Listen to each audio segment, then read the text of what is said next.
আজ ১১ মে ২০২৬ সোমবার।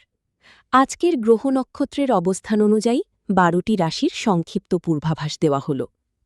মেষ ২১ মার্চ ১৯ এপ্রিল। আজকের দিনটি আপনার জন্য বেশ ইতিবাচক।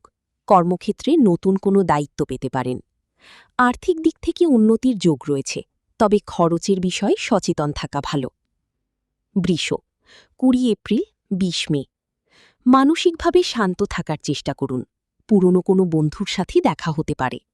পারিবারিক পরিবেশ ভালো থাকবে, তবে আজ কোনো বড় বিনিয়োগ না করাই শ্রেয়।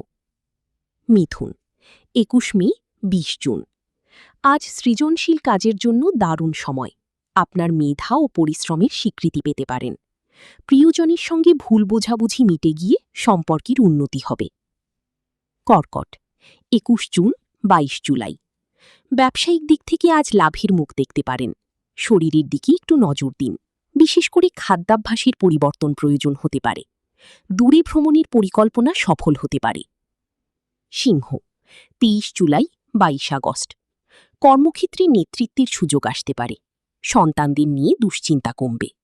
আর্থিক লেনদেনের ক্ষেত্রে আজ বাড়তি সতর্কতা অবলম্বন করুন। কন্যা ২৩ আগস্ট ২২ সেপ্টেম্বর। আজ আপনার ধৈর্য পরীক্ষার দিন। শান্ত মাথায় পরিস্থিতি সামলানোর চেষ্টা করুন। শিল্প ও সাহিত্যের প্রতি অনুরাগ বাড়বে। বিকেলের দিকে কোনো সুখবর পেতে পারেন।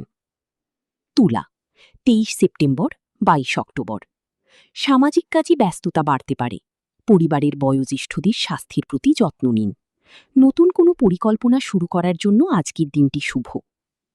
বৃশ্চিক ২৩ অক্টোবর ২১ নভেম্বর। আজ আপনার আত্মবিশ্বাস তুঙ্গে থাকবে।